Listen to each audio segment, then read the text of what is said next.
Now we will see about the classification of placenta based on the histology. Histology அப்படின்னு சொல்லி சொன்னால் different types of tissues. Okay, histology means types of tissues or study of tissues. அதுதான் வந்து நம்ம வந்து histology அப்படின்னு சொல்லுவோம். So in early stages, the placenta of all mammals is provided with 6 types of tissues. Initial stageல வந்து 6 types of tissues இருந்தது. அப்புறம் கொஞ்சம் கொஞ்சமாக டெவலப்மெண்ட் நடக்க வந்து ஒரு டிஷ்யூ வந்து கொலாப்ஸ் ஆகிட்டு, அது எதுக்காக கொலாப்ஸ் ஆகுது அப்படின்னு சொல்லி பார்த்தோம் அப்படின்னா, நல்ல எஃபெக்டிவ் அப்சார்ப்ஷன், நியூட்ரியன்ட் வந்து நல்லா அப்சார்ப் ஆகிறதுக்காக ஒரு லேயர் ஆஃப் ஃபீட்டல் டிஷ்யூவோ மெட்டர்னல் டிஷ்யூ வந்து டிசால்வ் ஆகிட்டு அது வந்து கம்ப்ளீட்டாக மறைஞ்சு 5 டைப்ஸ் ஆஃப் டிஷ்யூ மட்டும் இருக்கும். ஸோ ஃபஸ்ட்டு என்னென்ன 6 டைப்ஸ் ஆஃப் டிஷ்யூஸ் என்னென்ன அப்படின்னு சொல்லி பார்த்தோம்னா, endothelium, maternal endothelium. Second one is maternal connective tissue. Maternal connective டிஷ்யூவை இன்னொரு வகையாக எப்படி சொல்லுவோம் அப்படின்னு சொன்னால் சின்டெஸ்மோசிஸ். சின் அப்படின்னு சொன்னால் ஃபியூஷனு. ஸோ சின்டெஸ்மோசிஸ் கனெக்டிவ் டிஷ்யூவோட ஃபியூஸ் ஆகிறது தான் வந்து அந்த maternal connective tissue, which is otherwise called as syndesmosis. Then third type of tissue is called as maternal uterine epithelium. Okay, and fourth one is called as chorion, fifth one is called as fetal connective tissue, and the sixth one is called as fetal endothelium. So இதுதான் வந்து முன்னாடி இருந்த 6 types of tissues. So கொஞ்சம் கொஞ்சமாக development நடக்கும்போது ஒரு tissue போயிடுது அப்படின்னு சொல்லி சொன்னோம் இல்லையா. ஏதோ ஒரு டிஷ்யூ வந்து டிசால்வ் ஆகிட்டு which helps for the effective absorption of nutrients. So based on the nature of tissue layers involved in the placenta, என்னென்ன டிஷ்யூஸ் எல்லாம் வந்து பிளாசென்டா ஃபார்ம் ஆகிறதுக்கு உருவாயிருக்கு அப்படிங்கிறத பேஸ் பண்ணி பிளாசென்டாவை 5 டைப்ஸாக கிளாஸிஃபை பண்ணியிருக்கோம்.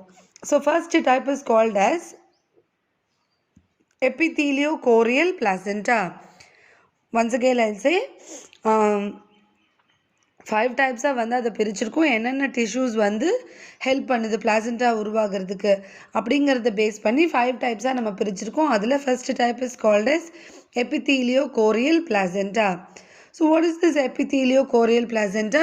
Uterine epithelium makes a contact with chorion of embryo. எம்ப்ரியோவில் இருக்கக்கூடிய கோரியோனோட இந்த யூட்ரஸோட எபித்தீலியம் வந்து ஃபியூஸ் ஆகுது. அதை தான் வந்து நம்ம என்னன்னு சொல்கிறோம், epitheliochorial placenta அப்படின்னு சொல்லி நம்ம வந்து அதுக்கு நேம் சொல்கிறோம். Okay, so this type of placenta is found in most of the ungulates. Most of the ungulates have this type of, that is epitheliochorial placenta is found. Then this type of placenta is provided with 6 types of tissues or barriers. இந்த வகையான பிளாசென்டாவில் என்ன இருக்குது, 6 types of barrier, tissue பேரியர்ஸை வந்து 6 டைப்ஸாக வந்து கொடுத்துருக்காங்க. First one is the endothelial wall of maternal blood vessels. Second is connective tissue around maternal blood vessels, uterine epithelium, epithelium of chorion, connective tissue of chorion, and endothelial wall of chorion. So these are the 6 types of tissues or barriers found in this type of placenta. And in the epitheliochorial placenta is the very simplest type of placenta. Okay, so how the nutrient or the food materials are going to pass from the maternal side to the fetus. அம்மா கிட்ட இருந்து எப்படி வந்து ஃபீட்டஸ்க்கு வந்து nutrient மெட்டீரியலோ இல்லை ஃபுட்டோ எப்படி வந்து pass ஆக போகுது அப்படின்னு சொல்லி பார்த்தா, from the maternal endothelium it passes to the maternal connective tissue, and from the connective tissue it moves to the uterine epithelium, and then from the uterine epithelium epithelium of chorionக்கு போகுது. epithelium of chorionலேருந்து it moves to the connective tissue of chorion, and then from the connective tissue of chorion it moves to the endothelial wall of chorion. இப்படி வந்து அந்த ஃபுட்டோட moment வந்து reach ஆகுது. So this is the first type of placenta which is found in the classification of placenta based on histology. Is it clear? So second type is syndesmochorial placenta.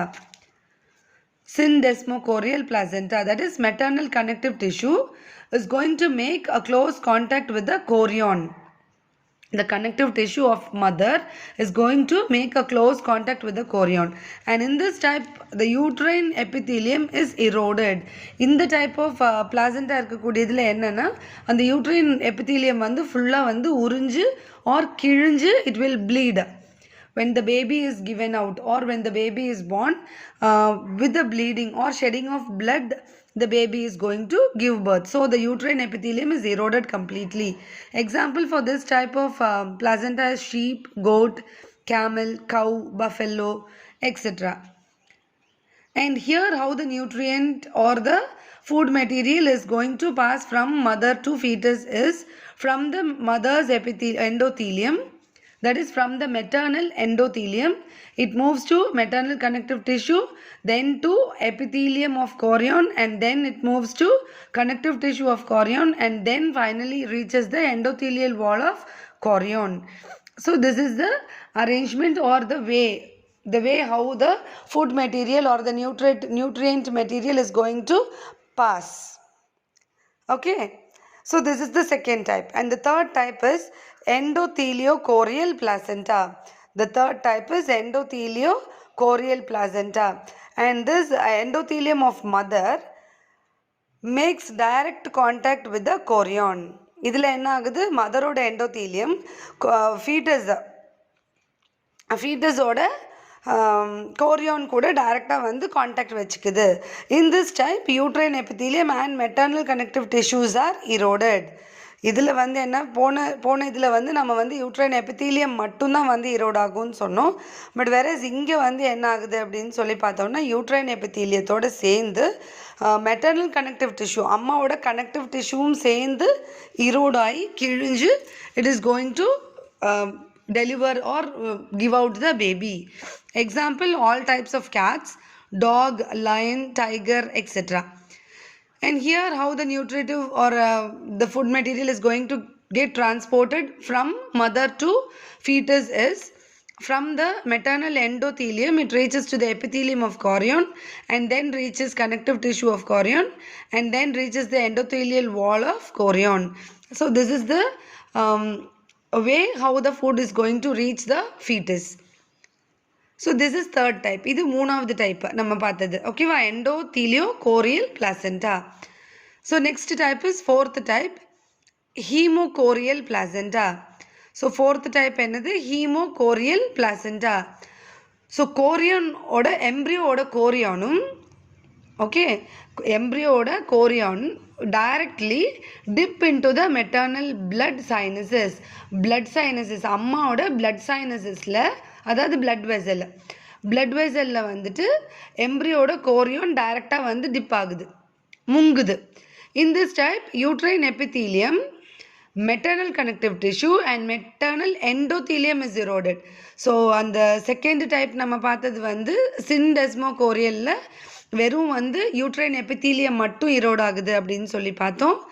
எண்டோதீலியோகோரியல் பிளாசென்டால ரெண்டு type of tissue, uterine எபித்தீலியமும் maternal connective டிஷ்யூவும் ரெண்டும் erode ஆகுது அப்படின்னு சொல்லி பார்த்தோம்.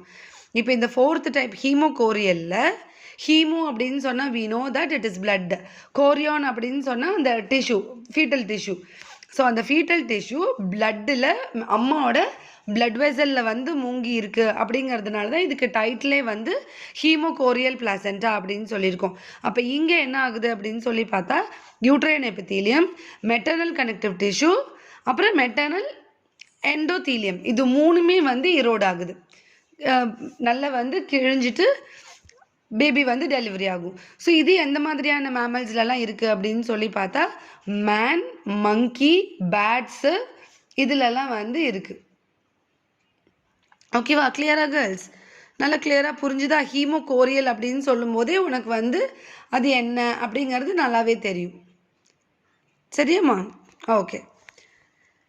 So the last type is hemoendothelial placenta. Hemoendothelial placenta.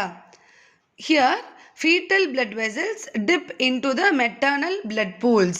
So முதல்ல வந்து அதாவது ஃபோர்த் டைப்பில் ஹீமோகோரியல் சொன்னோம், அம்மாவோட பிளட் வெசல்ஸ்குள்ளே, பிளட் சைனஸஸ்குள்ளே எம்ப்ரியோட கோரியான் போயிட்டு கனெக்ட் ஆகிறது. இங்கே என்ன ஆகுது, foetal blood vessels dip into the maternal blood pools. ரெண்டுமே வந்து மிக்ஸ் ஆகுது. In this type uterine epithelium, maternal connective tissue, maternal endothelium and chorion is eroded. 4 types of டிஷ்யூவும் வந்து ஈரோட் ஆகுது. ஓகேவா, நம்ம மேலே சொன்னதில் 3 டைப் சொன்னோம். இப்போ இங்கே 4 டைப்ஸ் ஆஃப் டிஷ்யூஸும் வந்து ஈரோட் ஆகுது.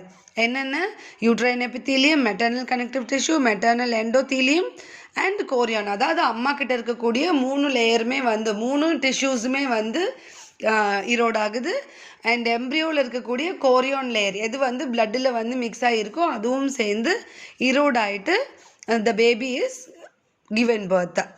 Example rat, rabbit and pig etcetera. இதெல்லாம் வந்து எக்ஸாம்பிள். இந்த மாதிரியான பிளாசண்டா இருக்கக்கூடிய அனிமல்ஸ் இதெல்லாம். Okay, the maternal blood has only one barrier. அதாவது இப்போ நான் சொன்னதில் வந்து நான் என்ன சொன்னேன், 4 டைப்ஸ் ஆஃப் டிஷ்யூவும் வந்து ஈரோட் ஆகிடுது.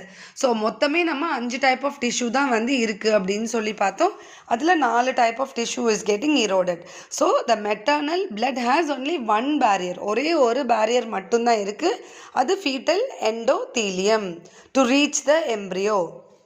எம்ப்ரியோவை ரீச் ஆகிறதுக்கு ஒரே ஒரு டிஷ்யூ லேயர் மட்டும்தான் லாஸ்ட்டாக பாக்கி இருக்குது. ஓகேவா, கிளியராக புரிஞ்சுதா? ஓகே, இதுதான் வந்து last type of classification. Okay, the last type of classification based on histology. So மொத்தம் நம்ம எத்தனை டைப்ஸ் ஆஃப் கிளாசிஃபிகேஷன் பார்த்தோம்? ஃபஸ்ட்டு டைப் ஆஃப் கிளாசிஃபிகேஷன் என்னது சொன்னோம் நம்ம? Classification of mammals, placenta classification of mammals based on the placentation. பிளாசன்டேஷனை வச்சு எப்படி வந்து நம்ம அதை பார்க்குறோம் அப்படின்னு சொல்லிட்டு நம்ம பார்த்தோம். இல்லை, மேமல்ஸை கிளாஸிஃபை பண்ணல, பிளாசண்டாவை தான் கிளாஸிஃபை பண்ணியிருக்கோம். ஓகேவா, மேமல்ஸில் இருக்கக்கூடிய டிஃப்ரெண்ட் டைப்ஸ் ஆஃப் பிளாசண்டா, அந்த டிஃப்ரெண்ட் டைப்ஸ் ஆஃப் பிளாசண்டா எதெல்லாம் பேஸ் பண்ணி நம்ம பிரிக்கிறோம் அப்படின்னு சொல்லி பார்த்தா, first type of classification based on the fetal membrane involved. என்னென்ன ஃபீட்டல் மெம்பரேன்ஸ் எல்லாம் இன்வால்வ் ஆகிருக்கோ அதை பேஸ் பண்ணி ஃபஸ்ட்டு டைப்பை பிரிக்கிறோம். அதில் வந்து 2 டைப் இருக்குது, யோக்சாக் பிளாசென்டா, கோரியோ அலன்டாயிக் பிளாசென்டா அப்படின்னு சொன்னோம். Second type of classification based on the distribution of villi. இதில் வந்து நம்ம ரெண்டாக வந்து செக்ரிகேட் பண்ணுறோம். இன்டெசிடுவேட், டெசிடுவேட்னு செக்ரிகேட் பண்ணோம். இன்டெசிடுவேட்டில் 3 டைப் இருக்குது, டெசிடுவேட்டில் 3 டைப் இருக்குது அப்படின்னு சொல்லி பார்த்தோம். Third type of classification is classification of placenta based on nature of contact. ஓகேவா, அந்த எப்படி வந்து அது ஒட்டி இருக்குது அப்படிங்கிறத பேஸ் பண்ணி வந்து நேச்சர் ஆஃப் கான்டாக்ட் அப்படின்றத பேசிஸில் we have seen the classification. And the last type of classification is based on the histology.